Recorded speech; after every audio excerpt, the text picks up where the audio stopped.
Broskis, I still have a cold from the bottom pits of hell itself, but today I bring with me two dark fantasy hack and slash games that you might like. So screw that cold, let's dive into them. Dark Blade Ascent launched into its full 1.0 release on October 23rd, and it's a fantastically fun take on the roguelite formula. It strikes that perfect balance of being challenging without being punishing, with finely tuned combat that delivers pure satisfaction with every encounter.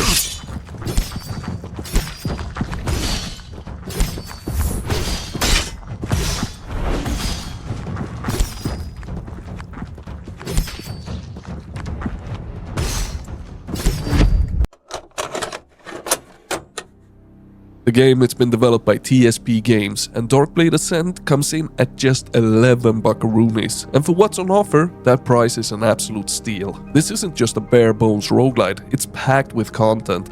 A typical run will guide you through diverse biomes, each with its own set of enemies and unique environments. The first world will take you from the dark dungeons of a castle, through the castle yard, and into the keep for a final boss showdown, pitting you against everything from skeletons to powerful mages. And the next biome then throws you into sprawling, overgrown wilds teeming with goblins of all sizes. The environmental variety is excellent, as well as the rest that I will dive into right about now.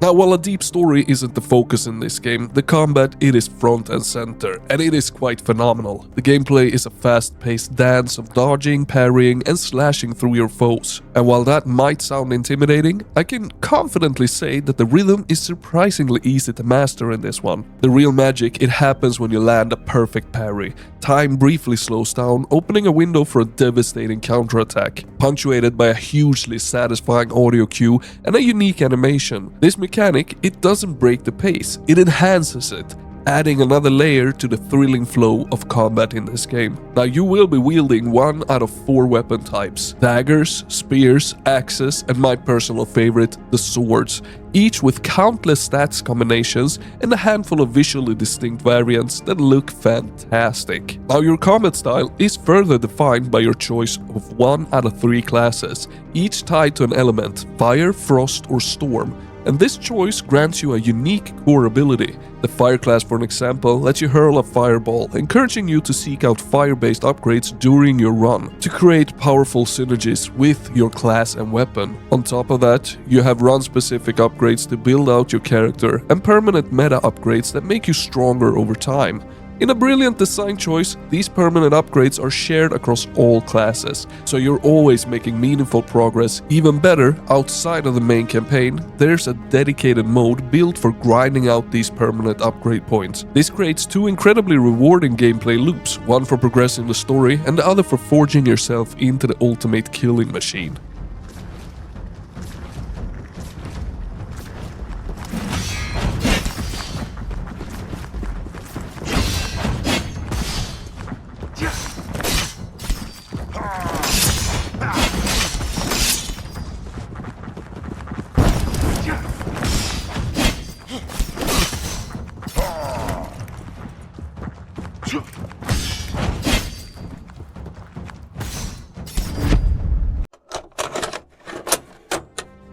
Overall, Dark Blade Ascent is an exceptional dark fantasy slasher that absolutely nails its core combat. It didn't start off that way in early access, but it's definitely there right now.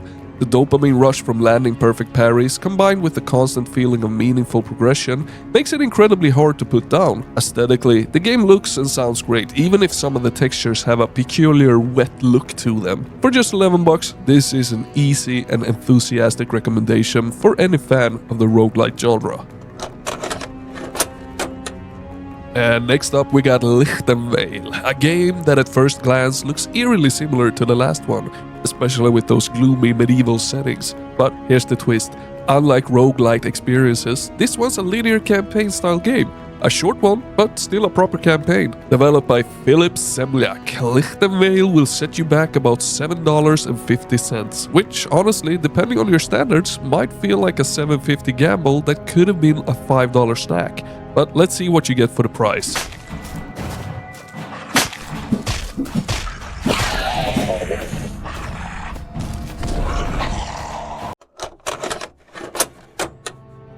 Now, first of all, yeah, there is a story, technically. It shows up at the very start and then disappears faster than your will to parry in this game.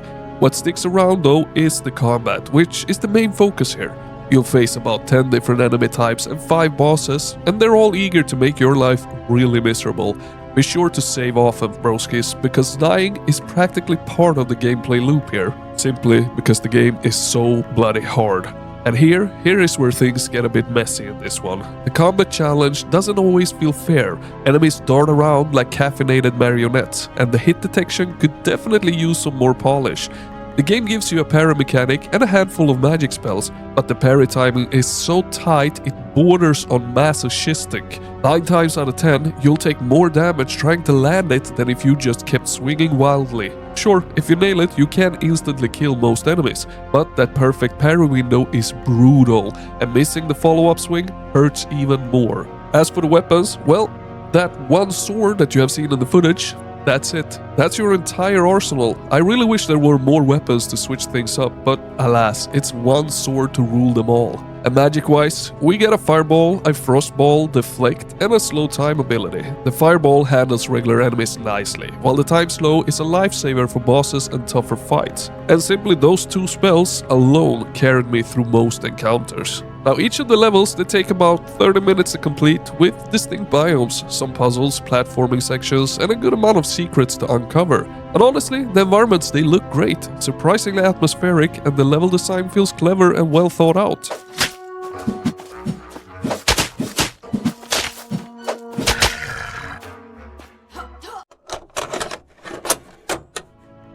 Now overall, Lam Veil isn't the smoothest hack and slash experience out there. The combat is janky, the parry window is punishing, and the enemy movement sometimes feels like they're skating on butter. But credits where it's due, the atmosphere, the level design, and sense of discovery are spot on. If you're just looking to unplug your brain and lose yourself in a dark fantasy world for a few hours, this is a cheap and moody little escape. The combat may be rough, but it's not unmanageable. It just takes some patience, timing, and maybe a bit of stubbornness. Thank you so much for watching all the way to the end, broskis. Retention, it really is everything on YouTube, so thank you for sticking around throughout the video. You are bloody awesome. And if you want more brutal indie gems just like this one, remember to hit that like and maybe consider nibbing a little bit on that subscribe as well. And Papa Slim, he will see you in the next one. Over and out.